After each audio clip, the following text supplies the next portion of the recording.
Como numeral 5, la medición al valor razonable, solo hasta el momento de su ajenación, y aquí es importante determinar, lo mencionábamos hace un ratico, respecto de aquellos valores que por efectos de las normas internacionales de información financiera me generen un mayor valor sobre esa estimación. Entonces, ejemplo, tengo una máquina que su costo fiscal, recordemos costo fiscal como su valor de adquisición, más aquellos valores requeridos para su puesta en marcha de este activo, de esta propiedad, planta y equipo.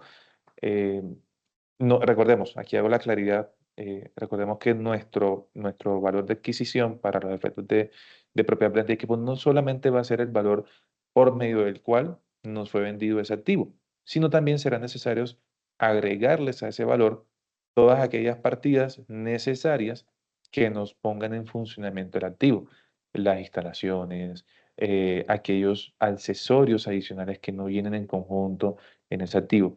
Estas partidas no serán tratadas como un gasto, sino, como la misma norma lo contempla, para puesta en marcha del activo mismo.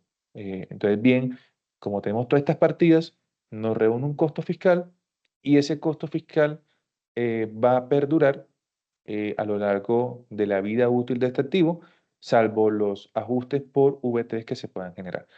Pero bajo los efectos, si yo estimo que esa máquina la compré hoy en 1 millón de pesos, pero resulta que a lo largo de 2 años determino que para el valor de mercado de esa máquina ya no vale 1 millón de pesos, sino que vale 10 millones de pesos, yo voy a registrar ese aumento, pero ese aumento que registre como mayor valor de mi activo tendrá también un efecto como mayor valor en el ingreso, con cargo a incrementos en propiedades, planta y equipo, que no van a ser susceptibles de efecto fiscal. También tendremos en nuestro numeral 6 reversiones de provisiones de pasivos, y esto asociado a los que les mencionaba hace un poco cuando estábamos hablando de las deudas, por el efecto de la previsión o una sobreestimación de un pasivo. Entonces yo puedo indicar que para los efectos yo realizo una provisión porque a lo largo a lo largo de 1 o 2 años, estimaré que voy a hacer el pago, por ejemplo, de una obligación con un proveedor, de una obligación derivada de un hecho jurídico. Entonces yo genero la provisión para los efectos de mantener ese valor controlado en mi contabilidad. Pero esa provisión, al no tener ningún soporte fiscal, esto es importante, ningún soporte fiscal, no será susceptible al momento de generar su reversión, perdón.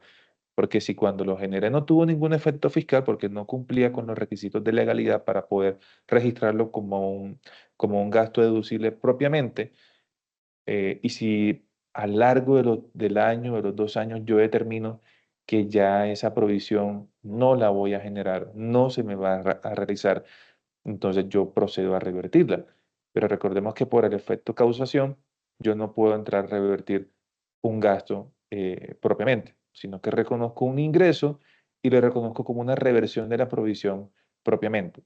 Y lo cual me va a determinar si esta reversión de provisión de ese pasivo debo determinar si en su momento de registro me generó un gasto deducible, entonces ese ingreso me va a generar un ingreso fiscalmente como tal. Pero en el evento de que ese gasto no fue deducible fiscalmente, no tengo por qué incluirlo como realización del ingreso. Entonces también lo contemplamos como excepción a la regla general del devengo contable. También en debida forma tenemos los numerales 7, 8, 9 y 10, deterioro de activos que están asociados al tema también de estimaciones, y esto con efectos en normas internacionales de información financiera, bajo el mismo tratamiento de la medición del valor razonable, de las reversiones de provisiones de pasivos, siempre y cuando este deterioro en años anteriores no nos haya generado un gasto deducible. Luego, entonces, al recuperar ese deterioro, tampoco nos va a generar un ingreso propiamente. Tenemos la fidelización de clientes, la contraprestación variable y tenemos ingresos de otro resultado integral ORI solo cuando se realicen efectivamente. Todos estos últimos numerales están asociados mucho al tema de normas internacionales de información financiera, que propenden bajo una realidad económica un poco más transparente y un poco más real para los grupos de interés, porque resulta que para los grupos de interés en determinado momento resultaban muchos cambios y eran bajo estos efectos. Entonces la misma norma de información financiera determinó, pero la misma norma fiscal dijo, bueno, hasta este punto debes de tomar estos efectos para la contabilidad y hasta este otro punto para efectos fiscales. Entonces recordemos realización del ingreso, artículo 28 del Estatuto Tributario, los devengados contablemente, que serán los realizados fiscalmente en el periodo, salvo las excepciones que se generen. Tenemos también otras consideraciones para tener en cuenta en la realización del ingreso, y es que tendremos que los préstamos en dineros entre socios y sociedades generan intereses presuntos, solo solo con efectos salvo los obligados a precio de transferencia. Esto es importante tener en cuenta, y esto sucede, el tema de préstamos de dinero, y se ve mucho en empresas de negocio familiar, donde tenemos que el socio saca dinero a la empresa, vuelve y lo incluye, saca dinero a la empresa, vuelve y lo incluye. Y esto, la misma norma transcribe que deberá generarse un interés presunto sobre estos valores que se vayan generando. Em, es decir, si el socio en el mes de enero se le entrega un préstamo, el tiempo que duró para él devolver ese préstamo será susceptible de esos intereses presuntos. Y así, transcurrido todos los periodos del año, tendrá esa misma notación. ¿Cuál va a ser la tasa? La tasa va a ser igual a la de ETF del año inmediatamente anterior. Entonces, bajo los efectos, si en el año grabable 2025 estoy generando movimientos con los socios de entregas de dinero y ellos me lo devuelven, tendré que tener en cuenta la ETF a 31 de diciembre del año inmediatamente anterior para calcular estos valores. No se generan al momento de su entrega, pero la misma norma contempla que sí deberán generarse para los efectos. Y asimismo el efecto en los socios, persona natural, porque aquí estamos hablando de cuando como empresas, personas jurídicas, le entregamos estos recursos a los socios, tendremos esa consecución. A su vez, también tendrá el mismo efecto si es el efecto contrario. Es decir, si es el socio quien entrega recursos a la persona jurídica, entonces él como persona natural en su declaración de renta también deberá reconocer estos intereses presuntos por estos préstamos de dinero. Es importante tener en cuenta. Otra consideración y es el tratamiento en los ingresos por transporte terrestre con vehículos de tercero. Llegó esta previsión porque al inicio, como regla general mencionamos, que serán los ingresos ordinarios y extraordinarios. Y si nos vamos a una persona jurídica que desarrolla actividades de transporte terrestre, pero lo realiza con vehículos de tercero, si lo dejamos acotado a la primera consideración, diremos, oiga, pero es que todos los ingresos que percibe esta empresa entonces serán eh, susceptibles de incrementar su patrimonio. No, bajo estas salvedades que hace la norma, indica que cuando estas empresas de transporte generen su actividad o desarrollen su actividad y dentro de su flota tienen alrededor de 20 vehículos, de los cuales 10 vehículos son propios y los otros 10 restantes son de terceros. Al momento que estos señores generen su facturación, entonces deberán disponer que una parte es ingresos propios y otra parte son ingresos para terceros, ¿sí? Porque el mismo efecto no le está generando ese doble efecto en ellos, porque entonces estarían generando o registrando en su contabilidad y para efectos fiscales un ingreso que al final del día no va a ser propio de ellos, sino que va a ser para estos terceros. Es importante tener estas dos consideraciones adicionales bajo los efectos de la realización del ingreso. También tenemos unos ingresos no constitutivos de renta ni ganancia ocasional, que son los más conocidos para los efectos de personas jurídicas. Uno, la utilidad en la enajenación de acciones y dos, las indemnizaciones por seguro de daño. Aquí en el numeral 2 hago una precisión en cuanto esa indemnización por el seguro de daño. Y es que este seguro de daño lo podemos o se puede derivar de dos excepciones. Una, el seguro de daño por daño emergente, ¿sí? Esa indemnización por seguro de daño emergente o por lucro cesante. Entonces, imaginemos este ejemplo. Tenemos una persona jurídica que es distribuidor de bienes, ¿sí? De mercancías, y para ello tiene una propiedad planta y equipo, un vehículo, para ser más exacto, y resulta que sufrió un accidente. Eh, la compañía le entrega un vehículo de reposición, ¿sí? Entonces, este ingreso, al momento de estar reponiendo ese activo propiamente, tendrá la cualidad de ingreso no constitutivo de renta ni ganancia ocasional. Pero es probable que dentro del tiempo que duró la aseguradora para entregar ese vehículo, le estaba generando un pago mensual aproximado de los valores que el contribuyente dejó de percibir en esos 2 o 3 meses. Imaginemos que el contribuyente mensualmente, producto de utilizar ese vehículo para repartir esa mercancía, obtiene unos ingresos aproximados de 10 millones mensuales. Luego, por 3 meses, bajo el ejemplo, estaríamos hablando de 30 millones. Para estos efectos, bajo ese lucro cesante, ese ingreso sí se considera agravable. ¿Por qué? Porque en teoría está asumiendo y está generando un incremento en su patrimonio.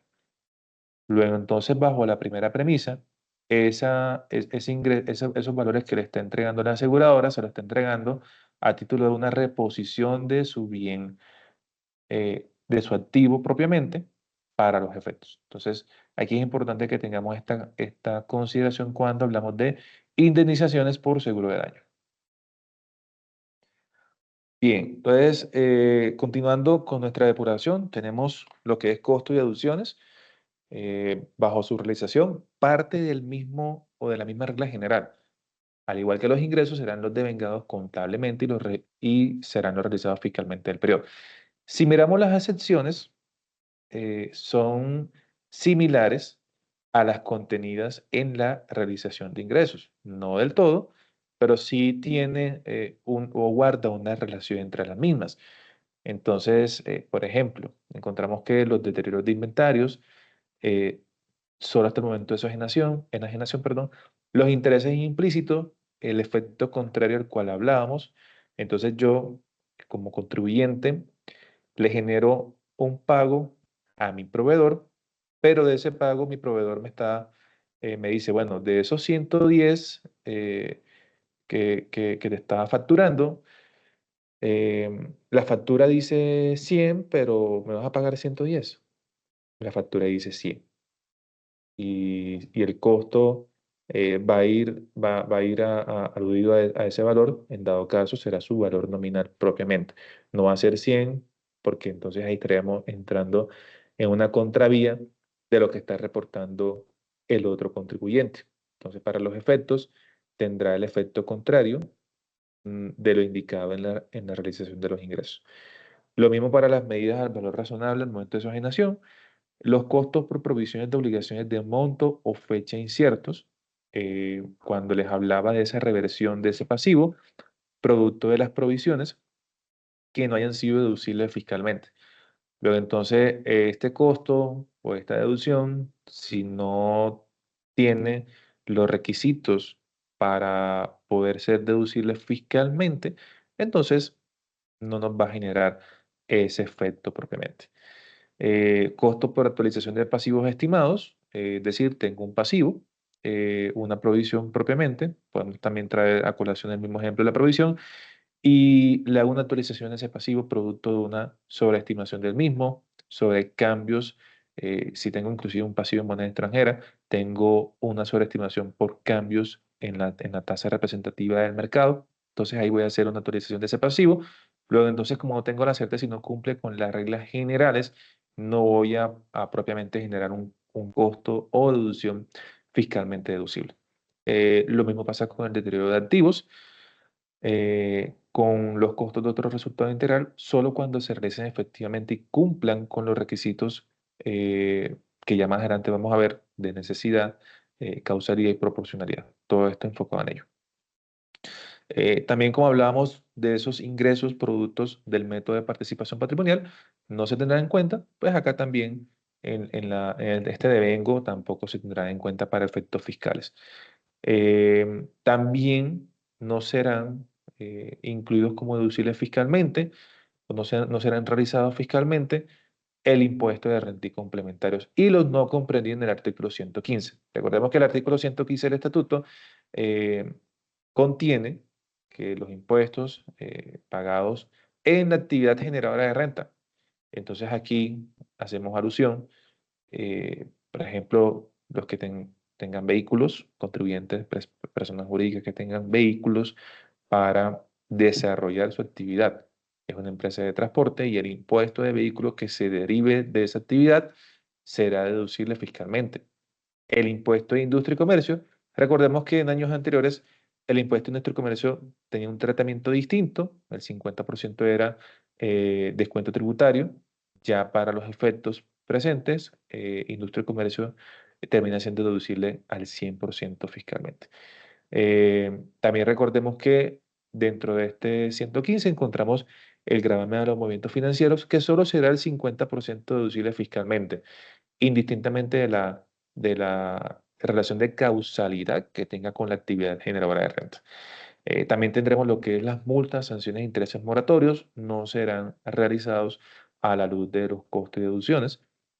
Aquí tendremos las multas y sanciones propiamente, las sanciones, perdón, propiamente que le paguemos en los impuestos a la administración tributaria, los intereses moratorios, todos los que se realicen, indistintamente que sea derivados de los impuestos que se le paguen a la administración tributaria o cualquier otra actividad que se genere sin actividades de financiación.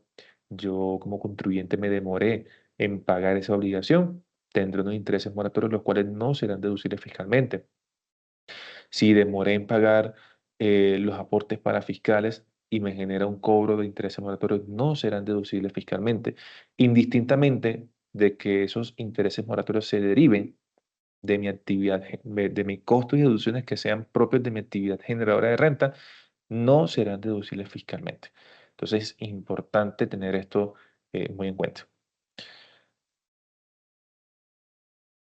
Entonces, bien, como seguía, todas estas realizaciones de costos y deducciones van muy de la mano, ¿sí? Yo puedo decir, listo, todos mis costos y deducciones serán los devengados contablemente, que van a ser los realizados fiscalmente en el periodo gravable, pero no serán del todo sin antes que no cumplan con estos requisitos, como lo observamos. Entonces, nos indica el artículo 107 que las expensas realizadas durante el periodo gravable, siempre y cuando tengan relación de, uno, causalidad, dos, necesidad y tres, proporcionalidad. De estos tres criterios han surgido una cantidad de jurisprudencia, porque si bien las actividades comerciales no son iguales, luego entonces no pueden aplicar en igual forma, pero sí es importante que los tengamos en cuenta a la luz de cualquier actividad. Entonces, para los efectos, encontramos que la causalidad será el nexo causal que sea a efectos de ingreso y egreso, ya son otros términos que a la luz para efectos contables lo encontramos como costos y gastos, y los ingresos propiamente. Entonces tenemos ese nexo causal. Ese nexo causal de ese ingreso y ese costo en asociación para que pueda generarse la actividad generadora de renta. Necesidad. Aquí entablamos es la intervención directa o indirecta, porque si bien en mi actividad generadora de renta yo puedo tener actividades, puedo tener costos y deducciones que no intervengan directamente en, uno, mi comercialización de un bien, o dos, en mi prestación de servicio. Y proporcionalidad qué tan material es ese costo-gasto, ese costo de deducción que yo esté generando respecto de los ingresos propiamente que se están generando. Pero como les digo, estos tres criterios van a depender mucho de la actividad que se esté generando o el comerciante el contribuyente que tenga. Un ejemplo muy bueno aquí para tener en cuenta. Imaginémonos una bodega que almacena mercancías. Es una empresa distribuidora de mercancías. Tenemos un servicio de vigilancia. Pues uno, el servicio de vigilancia sí es nexo causal, porque si el servicio de vigilancia no está supervisando la bodega con esa mercancía, es probable que sea sustraído. Entonces, ¿tendrá un nexo causal? Sí, porque ante la ausencia de ese servicio es probable que yo no pueda generar mis ingresos. Dos, necesidad. Participa de manera directa o indirecta. Sí, en asocio con con el primer criterio.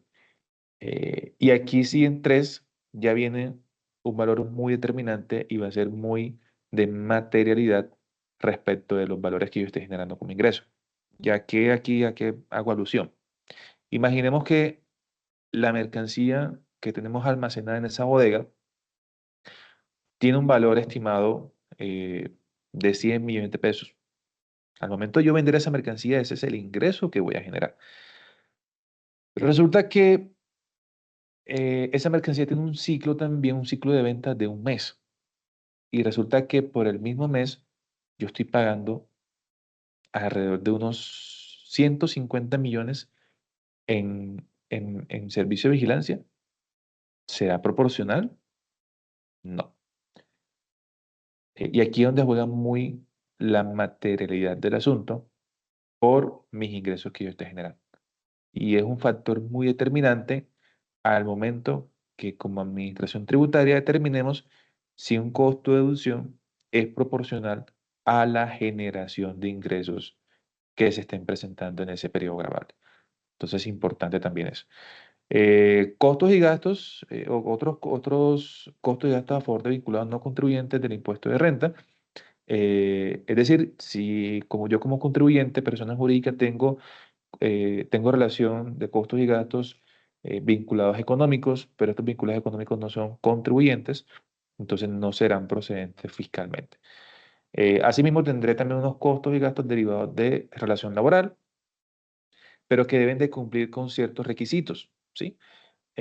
Por ejemplo, los pagos por salarios, los pagos por rentas laborales, serán deducibles fiscalmente o serán realizados fiscalmente siempre y cuando a la luz de lo contenido en la norma, si mal no estoy del artículo 87 raya 1, se le aplica la retención en la fuente propiamente de estos pagos. En el evento que sobre estos pagos no se le practique retención en la fuente, no serán realizados fiscalmente estos pagos laborales.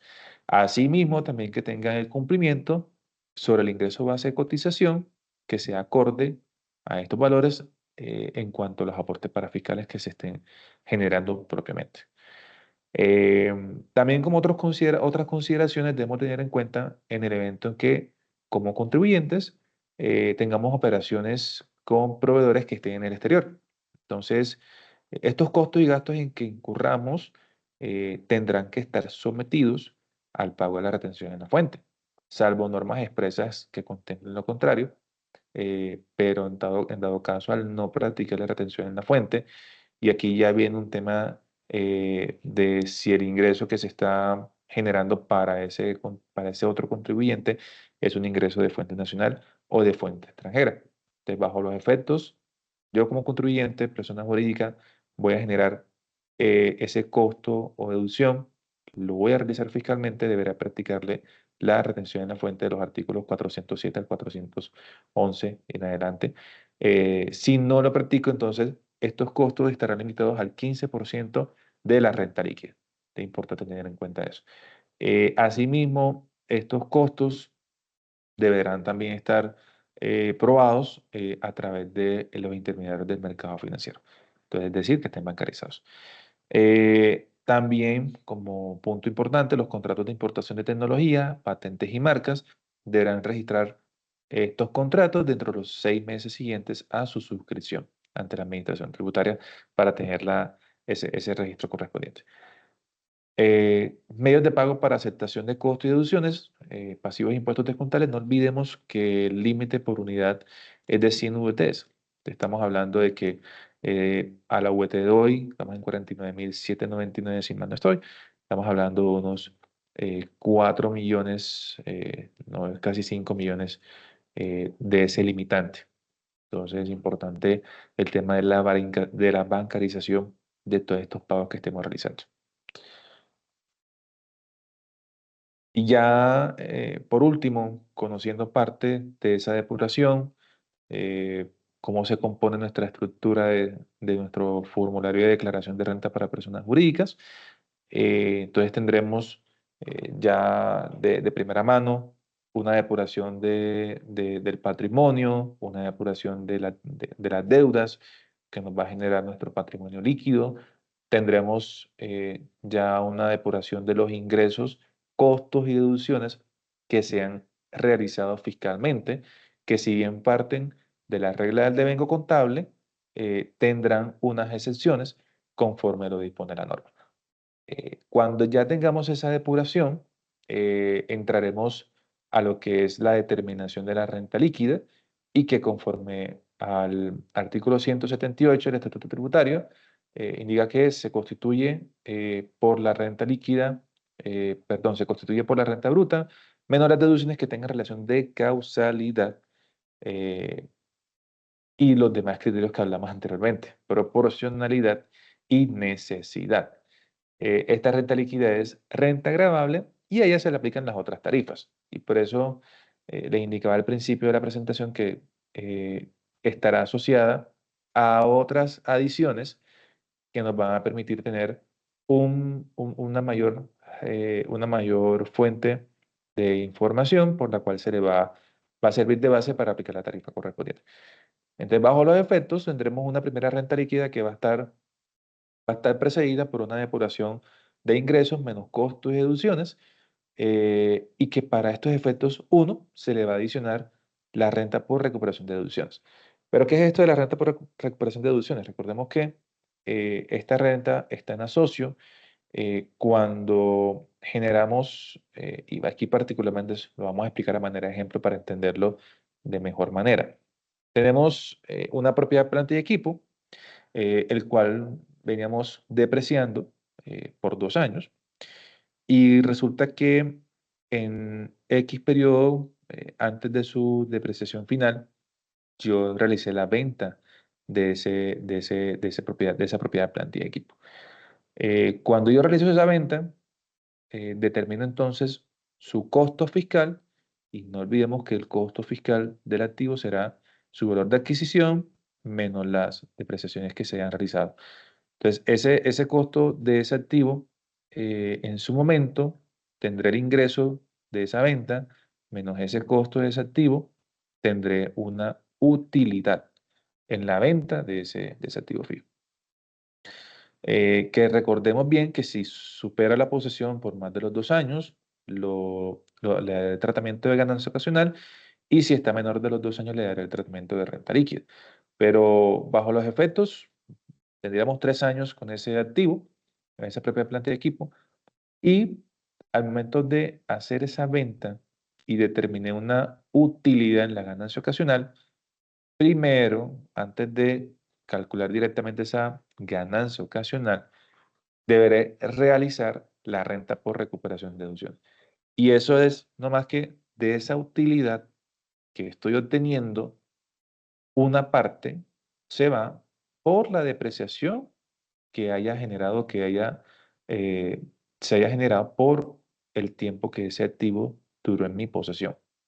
Entonces, bajo un ejemplo, si tuviese una ganancia ocasional bruta bajo los efectos, y si tengo una ganancia ocasional bruta de 10 millones, luego entonces yo ese activo por los 3 años que lo tuve, me generó una depreciación por 6 millones, De esos 10 millones, tendré que colocar en mi depuración 6 millones como renta por recuperación de deducciones que irán grabadas a la renta fija de ese periodo.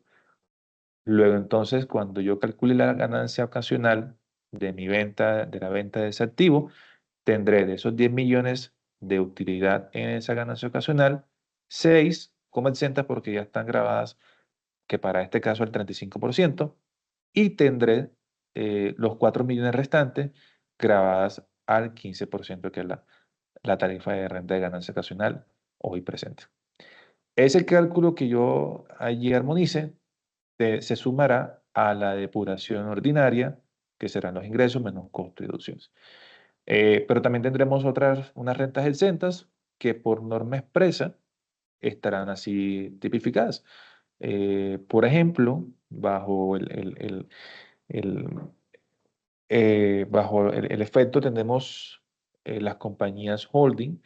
Entonces, hay una renta exenta para estas compañías holding si ellas en su contabilidad determinan o en sus operaciones determinan que recibieron dividendos de personas de no residentes, ¿sí? No residentes, reciben dividendos, ellos registrarán ese dividendo, pero a su vez será una renta exenta. Recordemos que esto es un incentivo que se le da a estos vehículos de inversión para los efectos. Entonces, si esta compañía holdings registró en su depuración de ingresos estos dividendos que fueron decretados en calidad de exigibles por personas no residentes, eh, ellos lo registran allá, pero al final también lo colocarán como renta exenta que terminarán disminuyéndose en la renta líquida gravable. Pero también tendremos otras rentas gravables, como ejemplo principal, el suscitado de la comparación patrimonial. Y por eso es importante en cuanto a la determinación del patrimonio con las deudas y ese patrimonio líquido, es lo que nos va a servir de guía para la comparación patrimonial. Y la comparación patrimonial no es más que la suma de las rentas gravables, rentas exentas y ganancia ocasional, menos el impuesto de renta y ganancia ocasional y anticipos.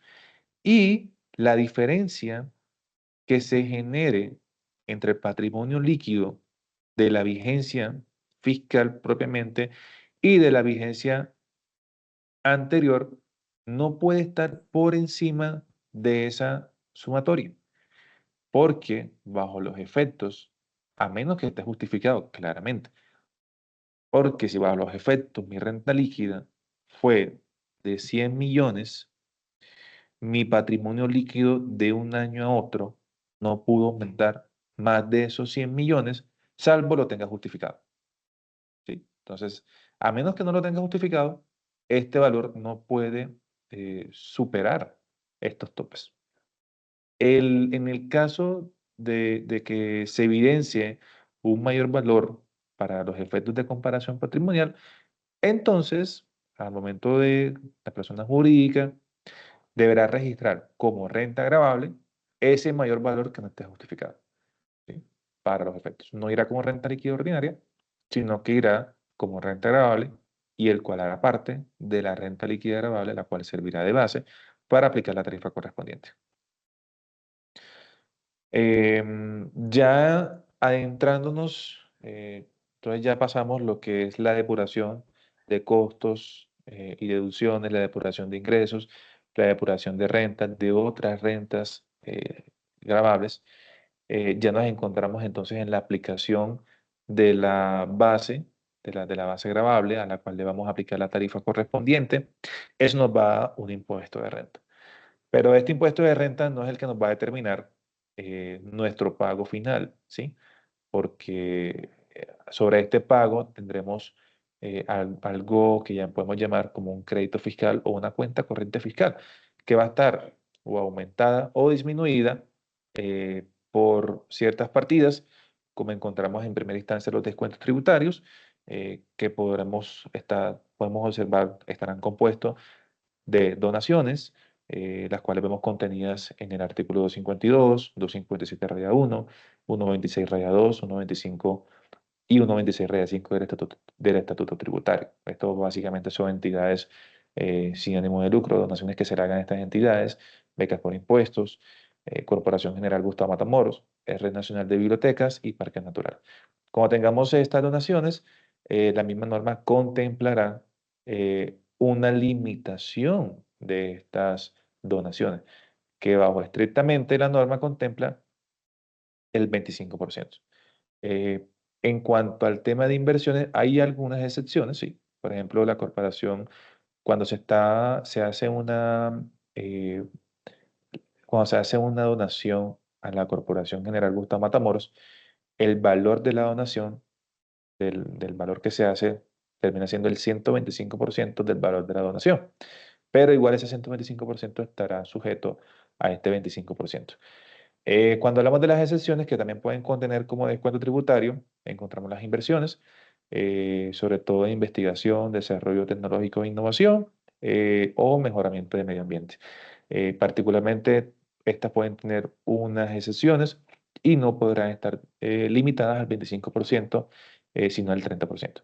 Recordemos que en cuanto a donaciones e inversiones, debemos ceñirnos a la norma en el evento de que no alcancemos a tomar todo ese 25%, porque recordemos que como regla general, los descuentos tributarios no pueden superar nuestro impuesto de renta. Ese impuesto básico de renta que calculamos no puede superar nuestro impuesto de renta. Entonces, esos valores que no puedan ser susceptibles de imputar en ese periodo se tomarán para el año siguiente y bajo las reglas excepcionales se podrán determinar a sí mismos. Y tendremos también otros donde encontramos los impuestos pagados en el exterior, producto de ingresos que se generen en fuente extranjera y que a la luz de los procedimientos tributarios en esos países le aplique una tarifa correspondiente. Entonces, luego entonces no, como contribuyente no podré tributar dos veces por el mismo ingreso. Entonces podré tomar ese impuesto pago en el exterior, siempre y cuando no supere mi impuesto de renta de aquí, que se genere en Colombia propiamente. También tendré otro descuento tributario que será el IVA en importación, formación, construcción o adquisición de activos fijos, reales o productivos. Esta anotación y ha tenido muchos pronunciamientos de la norma porque anteriormente eh, acudía a que era el IVA en importación de activos fijos, de adquisición de activos fijos. Pero aquellos valores que se generaran de su formación, de su construcción, no se tenían en cuenta. Sin embargo, bajo los pronunciamientos de la jurisprudencia, norma misma, se han incluido estos valores para los efectos. Como regla general adicional, tendremos también que estos descuentos tributarios tendrán un límite del 3% sobre la renta líquida ordinaria anual en referencia a los artículos que allí se mencionan. Podemos igual encontrarlos eh, para su determinación y poder conocer un poco más del tema.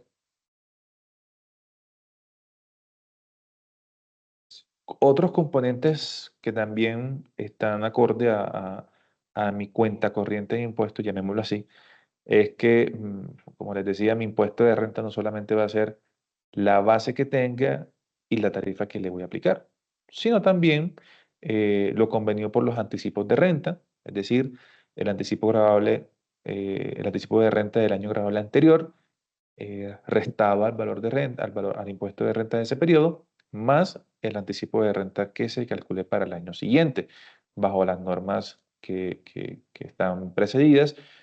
Si es el primer año el 25%, si es el segundo año el 50%, o si es el tercer año y siguientes el 75%, los cuales se calculan de esta forma, restando las retenciones prácticas del periodo y el valor que se me genere será el que yo tomaré como anticipo de impuesto de renta para el año siguiente y a su vez pues en el siguiente año tomaré ese mismo valor que calculé para el año siguiente como valor restado al mismo.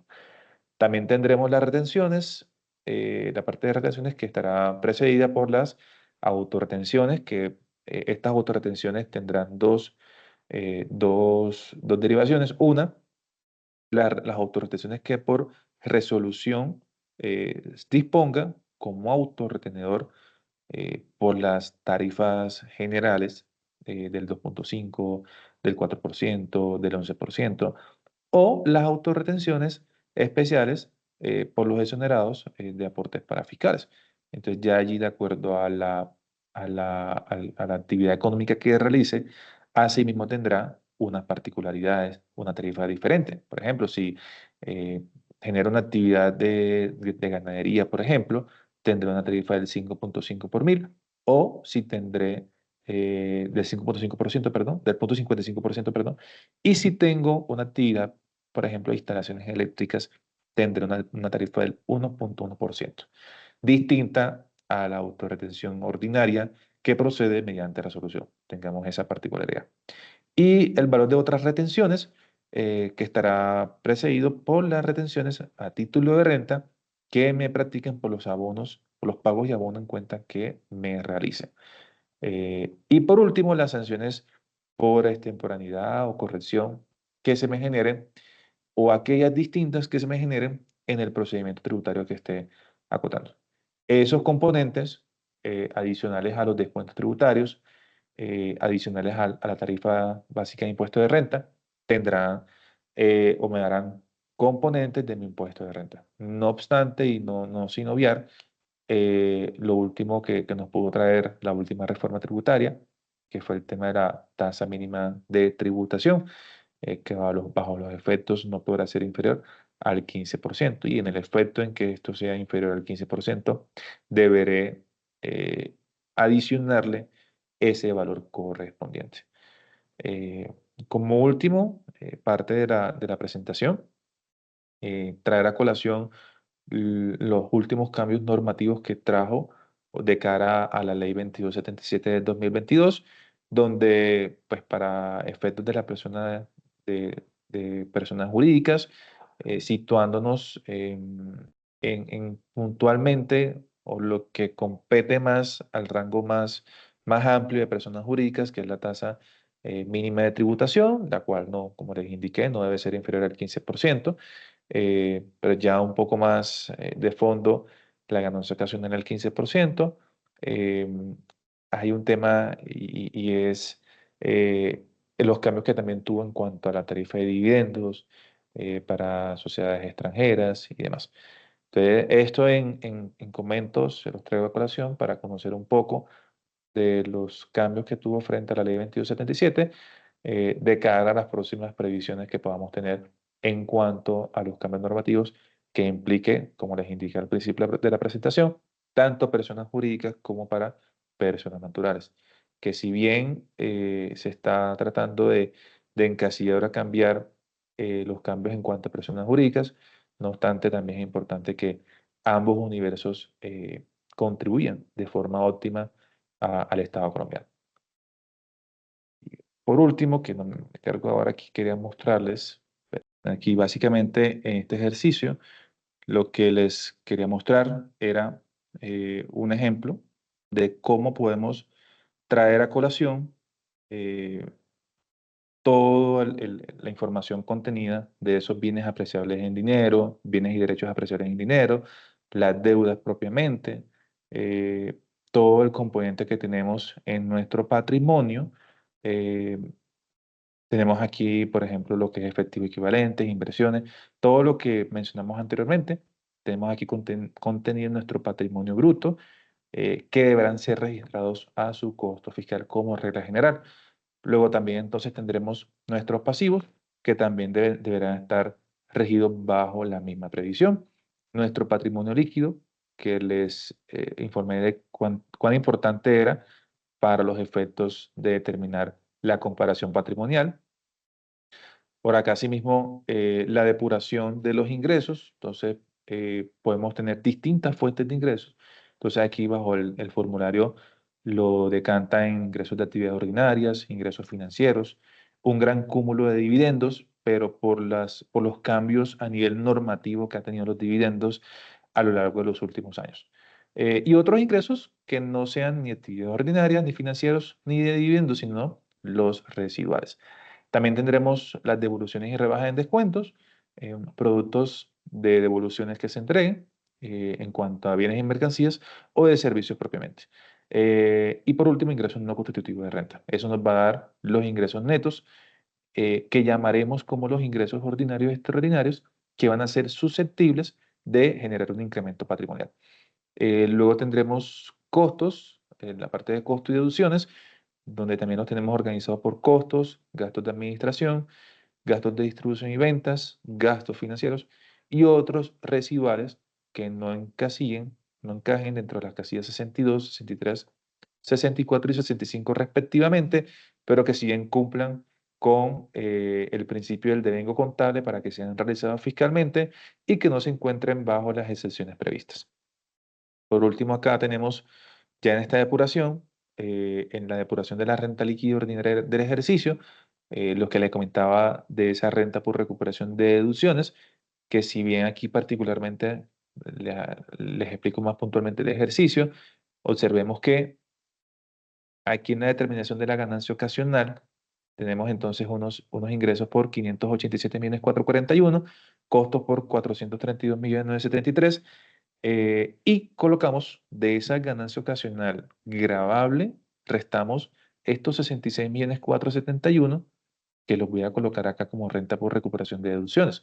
A la luz del ejercicio que conversamos, teníamos un activo, una propiedad de planta y equipo que teníamos con él 3 años, y este corresponde al valor de la depreciación generada en esos 3 años. ¿Por qué? Porque la norma indica que antes yo de obtener esa renta líquida o para los efectos, esa ganancia ocasional gravable, debo primero descontar lo que tomé como deducciones en los periodos anteriores. Entonces, bajo el efecto del ejercicio, estos 66.471.000 hacen parte de esa renta por recuperación de deducciones que se restarán como renta exenta de las ganancias ocasionales grabadas. Luego entonces tendremos nuestra renta líquida ordinaria del ejercicio, que será toda la depuración antes mencionada,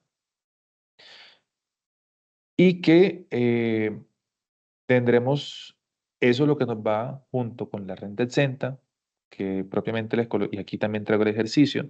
Mira, observemos por ejemplo en la casilla 50, dividendos y participaciones distribuidos por entidades no residentes, provenientes de sociedades y entidades extranjeras o de sociedades, primas colocaciones, perdón. Dividendos y participaciones distribuidos por entidades no residentes en Colombia a una CH6 prima en colocación de acciones. 52.069 por disposición propia están catalogados como renta exenta. Luego entonces, a pesar de que los incluí por acá, para efectos de mi obligación formal, entonces los reduciré colocándolos de esta forma. Tendré mis rentas gravables en el evento en que mi patrimonio de un año, mi patrimonio líquido, dejemos claro que es patrimonio líquido, de un año, existe una diferencia respecto de la vigencia que esté presentando, pero que no corresponda a la renta líquida de, de este mismo periodo que esté presentando. Luego, entonces, esa diferencia, si no la tengo justificada, deberé incluirla aquí como renta gravable. Esas rentas gravables, 1.124.174, será la base para la renta líquida gravable. Luego, entonces, de allí se detraerán lo correspondiente a dividendos respecto de las tarifas que tenga cada uno, que por normativa tendrán unas sujeciones distintas unos de otros. Luego tendré, más en la parte inferior, tendré ya lo que les comentaba como esa cuenta corriente de impuestos, donde podré observar el impuesto el total de impuestos sobre la renta líquida gravables, el valor adicional, y ese valor adicional no nos confundamos con el impuesto adicional. Este valor adicional es lo que en su momento hablábamos de los descuentos tributarios, que deberán estar sometidos al 3% de la renta líquida ordinaria del ejercicio. En el evento, bajo la fórmula que el mismo estatuto nos contiene, en el evento de superar estos valores, asimismo, ese valor que supere deberá ser adicionado en esta casilla correspondiente. Luego tendré mis descuentos tributarios, producto de donaciones, de inversiones en mejoramiento de medio ambiente, en programas de innovación, tecnología y desarrollo, claramente sometidos al límite respectivo. Eso me va a dar un impuesto de renta sin impuesto adicionado. ¿Y qué quiere decir este impuesto adicional? Lo que hablamos de la tasa mínima de tributación, que eso no es más que la utilidad depurada bajo el impuesto depurado, que no sea inferior al 15%, que es la misma en el 240 del Estatuto Tributario podemos encontrar esta información para los efectos de la fórmula en el elemento que al momento de calcular la fórmula nos dé un valor, una tarifa inferior al 15%, ese valor que debamos adicionar para llegar al 15%, deberemos incluirlo aquí en esta casilla. Esa sumatoria nos va a dar el impuesto neto de renta con impuesto adicionado, impuesto de ganancias ocasionales que se derivará de este sector que observamos acá, es decir, sobre la ganancia ocasional gravable, ¿sí? Sin incluir los 66.471.000 que fueron liquidados a la renta líquida ordinaria producto de la renta por recuperación de deducciones. Ese valor ya completo, incluyendo el impuesto de renta, impuesto neto de renta, impuesto de ganancias ocasionales, tendremos nuestro impuesto a cargo. Luego tendremos nuestro anticipo del año grabable año anterior, menos las retenciones o autorretenciones que practicamos propiamente, y el anticipo de renta para el año grabable siguiente. Eso nos va a dar un total a pagar. Aquí no estamos incluyendo sanciones al respecto. En dado caso, también sumarán nuestro valor respectivo. Eso sería para los efectos, lo contenido en la presentación del día de hoy en cuanto a lo que contiene renta para personas jurídicas. Acá tenemos una pregunta que dice, quisiera saber si la venta de criptomonedas con ganancia significativa genera ganancia ocasional o existe algún beneficio. Listo. Bueno, bajo los efectos, tenemos que entender que un tema de criptomonedas, ya hay varios pronunciamientos, que una criptomoneda viene siendo un activo propiamente, de acuerdo a los pronunciamientos que ya tenemos, y ese activo deberá estar sujeto, perdón, a las reglas de posesión de ese activo. Entonces, en el efecto que ese activo tenga en posesión menos de 2 años, entonces deberá ser tratado como renta líquida ordinaria, y en el evento en que sea poseído por más de 2 años, deberá ser tratado como ganancia ocasional. Más allá de que exista un beneficio, deberá ser tratado bajo las normas, digamos, normas reglamentarias. En el evento que este criptoactivo o esta criptomoneda esté generando un incremento en el patrimonio, deberá ser susceptible de incluirlo como renta líquida para los efectos de la duración de los años o por ganancia ocasional. Tenemos otra pregunta que dice, si una persona jurídica se encuentra en liquidación y no tiene ninguna actividad comercial, ¿debe presentar la declaración de renta? Bueno, bajo los efectos, si mal no estoy del 590 por 589-88, hay un artículo que encontramos y es en qué caso se debe presentar la fracción de año. ¿Sí? Entonces, en este caso, tenemos personas jurídicas que en el evento de finalizar sus actividades. Cuando hablamos de la liquidación por fracción de año, no estamos determinando o no presumimos que debe haber una actividad, sino que para los efectos de procedimiento debe consignarse ese evento para poder cumplir con lo dispuesto normativamente. Entonces, en el evento de que a 31 de diciembre del año inmediatamente anterior yo haya obtenido mis efectos y demás, y este año puntualmente tomé la decisión de liquidar la empresa, y a pesar de que no tenga actividades en su momento, no tenga ingresos, no quiere decir que eso supone un impuesto a pagar. Habría que entrar a evaluar los movimientos que tenga en el periodo de la fracción de año y asimismo registrar lo correspondiente para que haga parte de la presentación respectiva.